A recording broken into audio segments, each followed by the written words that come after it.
పెద్ద మనిషి కనుక పర్మనెంట్ ఎమ్మెల్యే కూడా వాళ్ళు చేసే అభివృద్ధి కానీ వాళ్ళ కారణం ఉండదు. కాకపోతే తింటారు కానీ తింటిన దానికంటే 400 ఎక్కువ పెడతారండి. అట్లా అసలు చేసి పెట్టే వ్యక్తి అని చెప్పి అన్నప్పుడు నాకు చాలా సంతోషం ఉంది. ఎందుకంటే నీళ్ళని నీళ్లు పాలని పాలు అనే వ్యక్తే గొప్ప వ్యక్తి. ఎంతసేపు లోపటోటి పెట్టుకొని బయట కొడి పెట్టుకొని ఇబ్బందులు చేసే వ్యక్తులు రాజకీయంగా ఎదగనియరు. ఓపెన్ గా ఉన్న వాళ్ళు తిట్టినా పెట్టినా ఏదైనా ఓపెన్ ఉంటారు. కాబట్టి మరి వాళ్ళు కూడా మనందరం అర్థం చేసుకొని ఆ న్యాయకత్వాన్ని బలపరుచుకుంటూ పోతే, ఎందుకంటే వారి గతంలో ఈ జిల్లా అధ్యక్షులు అనేది రాష్ట్ర వ్యాప్తంగా తిరిగి ఆర్గనైజ్ చేసి వచ్చిన వాళ్ళే. ఎక్కడ కూడా ఏ ఎలిగేషన్స్ లేని వాళ్ళు ఇంత మంచి నాయకత్వంలో ఉన్నప్పుడు మీరందరూ కూడా సహకరించి, ఎందుకంటే ఆర్గనైజ్ వద్దని చెప్పి ఆడ కూర్చొని పొద్దుగా లేస్తే ఎవరిని పిలిపించుకోవాలి వారిని మట్టుకే పిలిపించుకొని అభియోగాలు అంటే పొద్దుగా లేస్తే మన దగ్గర కాంగ్రెస్ ఒక చిన్న ఇబ్బంది ఉంటుంది. కాంగ్రెస్ కార్యకర్తలు ఎప్పుడు ఫ్రీగా ఉంచొద్దు. పని చెప్తేనే నిజంగా కూడా నెత్తిన ఎంత పెద్ద పళ్ళ పెట్టుకునైనా తిరిగి పని చేస్తాడు. ఫ్రీగా ఉంచడం ఆయన వేస్ట్ ఈయన వేస్ట్ నేను వేస్ట్ అని కూడా తిరుగుతాను. పనికి చెప్తే మాత్రం నిజంగా ఎంత మందినైనా ఎదురాడి కొట్టాన్ని తీసుకురాగలుగుతాడు. ఇవాళ అలాంటి వాళ్ళకు సముచిత స్థానం కల్పించడానికే మమ్మల్ని అందరినీ కూడా ఇక్కడ మీ దగ్గరికి పంపించి మీ యొక్క సెలక్షన్లలో మనం భాగస్వామ్యం చేసి పట్టుకురావడం జరిగింది. దానిలో భాగంగా ఇక్కడ రావడం జరిగింది. Thank you. గౌరవంగా ఉంది. మరి ఇప్పుడు మీరు కూడా మీ పేరు తెచ్చేటప్పుడు రేపు స్థానిక సంస్థల ఎన్నికలు మీ ముందున్నాయి. సమర్థవంతంగా ఎన్నికల్ని మండలంలో కానీ డివిజన్లలో కానీ మీరు ఎదుర్కోవాలా. మీకున్నటువంటి పరిస్థితులు బట్టి అక్కడ మీకు ఇచ్చిన వాళ్ళని గెలిపించుకోవాలా. ఏ రిజర్వేషన్ వస్తుందో తెలియదు. ఖచ్చితంగా ఆ డివిజన్లో దుర్గాప్రసాద్ అయితే గెలుతుడు. ఆయనకి చాలా పనులు ఇక్కడ బ్రహ్మాండంగా జాతర అనుకుంటే రిజర్వేషన్లో ఆయనకు అవకాశం రాకపోవచ్చు, ఎవరికైనా రావచ్చు. కాబట్టి ఎవరికి వచ్చినా గెలిపించుకోవడం కోసం డివిజన్ అధ్యక్షుడు అనేవాడు ఎప్పుడూ నిరంతరం డివిజన్లో సర్వీస్ చేయాలి. మరి మీకు ఒకవేళ ఇప్పుడు పెద్దలు రాజేంద్ర రెడ్డి గారు చెప్పినట్టు మీనాక్షి నటరాజన్ గారు మాత్రం చాలా స్ట్రిక్ట్గా ఉంది. మేము పోతే కూడా మన పనితీరునే పెద్దగా ఇంతే కదా నీ బాధ్యతగా నువ్వు చేసింది, నువ్వు పేద ఎరగదీయలేదు అన్నట్టుగా మాట్లాడుతున్నావు. ఏదో నీకు గొప్ప చెప్పిన పని నువ్వు చేసామంటుంది. అంటే ఎంత కష్టపడితేనో ఆవిడాక మనం కూడా మనం సంచి తగ్గించుకొని తిరగాల్సిన పరిస్థితి ఉంది ఇప్పుడు సాటిస్ఫై చేయాలంటే. అందుకు మీ అందరికీ సిద్ధంగా ఉంటే మీరు ఇచ్చేటప్పుడే మీరు ఆత్మ పరిశీలన చేసుకొని చేయగలగచ్చు అనుకున్న పేర్లు మాత్రమే తయారు చేసింది. ఎందుకంటే మీరు అడ్డగొడుగు పేర్లు పంపిస్తే ఆ రికార్డులో అవి లేకపోతే మీకు ఇవ్వరు. అదొక భాగం. రెండోది ఏంటంటే ఇచ్చినా కూడా మళ్ళీ మీరు సరిగా పనిచేయకపోతే మధ్యలో తీసేస్తారు. మధ్యలో తీసేస్తే అప్పుడు తెలుస్తుంది దుర్గాప్రసాద్ అసమర్థుడు నేను మధ్యలో దిగానని. అప్పుడు దాకా నేనేదో సమర్థుడని నేను అనుకోవడమో మీరు అనుకోవడమో జరిగినా ఇచ్చిన టాస్క్ సరిగా చేయలేకపోతే అప్పుడు మధ్యలో తీసేస్తారు. తీసేస్తే మాత్రం అప్పుడు అయితే మనవాళ్ళకి చాలా మందికి ఉంటుంది ఇత్యార్థాలే ఇచ్చాక ఎవరు చేస్తారని మనం ఏం చేసినా అదే నడుతుంది అయిపోయాక అనుకుంటున్నారు. కానీ ఎప్పుడు రోజులు ఒకలాగే ఉండవు. పాత రోజుల్లో మన ఎమ్మెల్యేలు కొంతమంది అట్లాగే జిల్లా ప్రెసిడెంట్ కొంతమంది 7 మంది వేస్తే కూడా జిల్లాలో నడిపించారు. ఆనాటి పరిస్థితులు. కానీ తర్వాత అంతా ఇంగ్లీష్లోనే సంతకం పెట్టాల్సిన పరిస్థితి, ఇప్పుడు డిజిటల్ సంతకాలు పెట్టాల్సిన పరిస్థితి, కంప్యూటర్లు చూసుకోవాల్సిన పరిస్థితి. అంటే ఇప్పుడు ఆ 7 మంది ఆయన వస్తే కుదరదు. అప్పుడప్పుడు ఆయనకి అయిందిగా నాకెందుకు కాదనుకుంటే కుదరదు. వ్యవస్థ మారుతా ఉంది, పరిస్థితులు మారుతా ఉన్నాయి, నాయకత్వం మారుతా ఉంది. రాహుల్ గాంధీ వాళ్ళు కుటుంబ వ్యవస్థని పక్కకు పెట్టి దేశమే నా కుటుంబం అనుకొని పనిచేస్తా ఉన్నాడు. మరి అంతకాలం పనిచేసే వాళ్ళు ఏం ఆలోచిస్తారు? అంత స్వార్థం లేకుండానే పని చేయాలని ఆలోచిస్తారు. కాబట్టి మార్పు చేర్పు జరుగుతూ ఉంటాయి. అలాంటి వాళ్ళు మాత్రమే ఒక్కొక్క సామాజిక వర్గానికి ఎస్సీ, ఎస్టీ, బీసీ, మైనారిటీ, ఒక ఓసీ, ఈ 5 పేర్లు ఇవి మినిమం.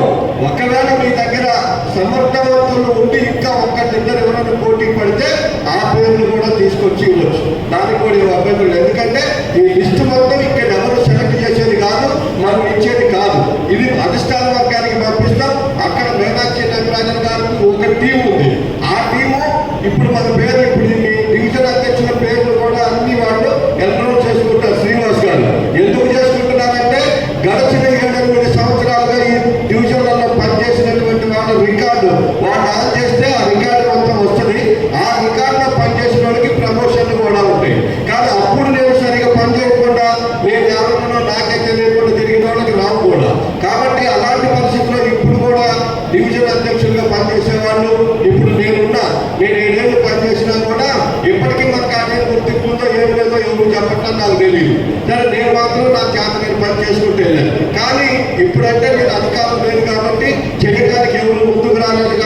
అది నడిచింది. కానీ రేపు జరగబోయే వాళ్ళకి మాత్రం చాలా సవాళ్ళను ఎదుర్కోవాల్సినటువంటి పరిస్థితి వస్తుంది, చాలా స్ట్రిక్ట్గా పనిచేయాల్సిన పరిస్థితి వస్తుంది.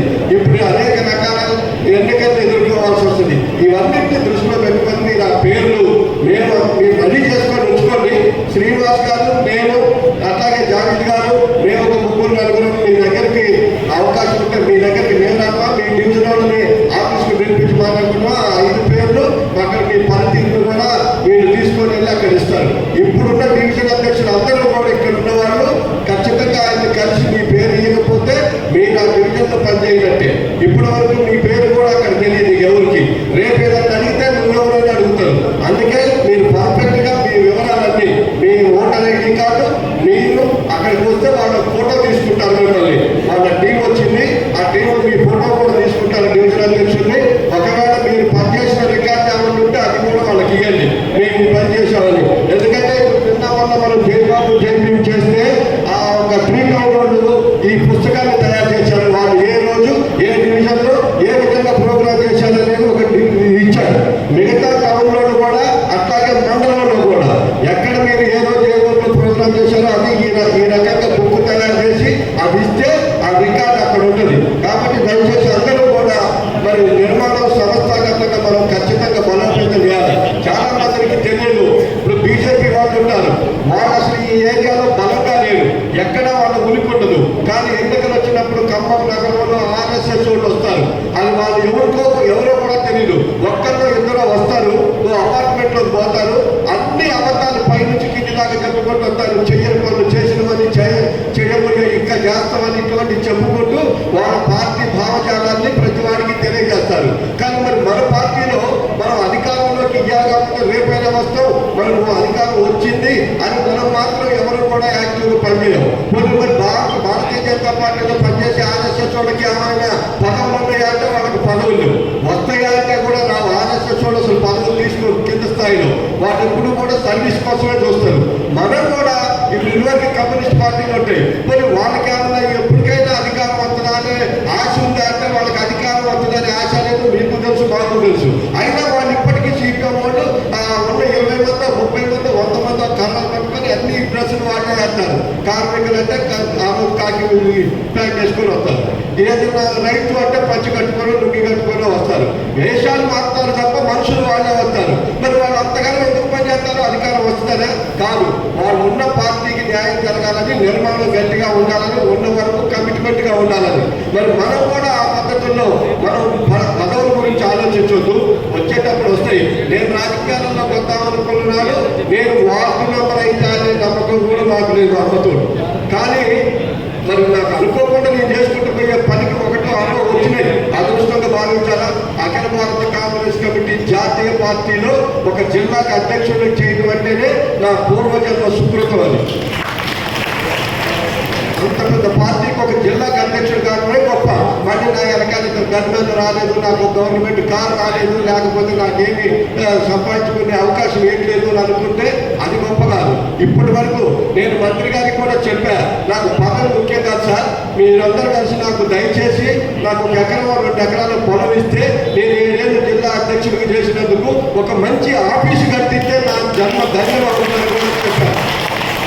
కాబట్టి అది నేను 3 మంత్రులు గారికి కూడా అదే చెప్పాను. అందుకే మీరు కూడా ఈ విలువైన సమయాన్ని ఇవ్వగలిగే వాళ్ళు మాత్రమే రేపు పొద్దున మీ పేర్లన్నీ కూడా ఇవ్వాలని చెప్పి మిమ్మల్ని మనస్ఫూర్తిగా కోరుకుంటూ మరి ఈ యొక్క విషయాల గురించి మంత్రి గారి సందేశాన్ని ఇవ్వవలసిందిగా కోరుకుంటా ఉన్నాం.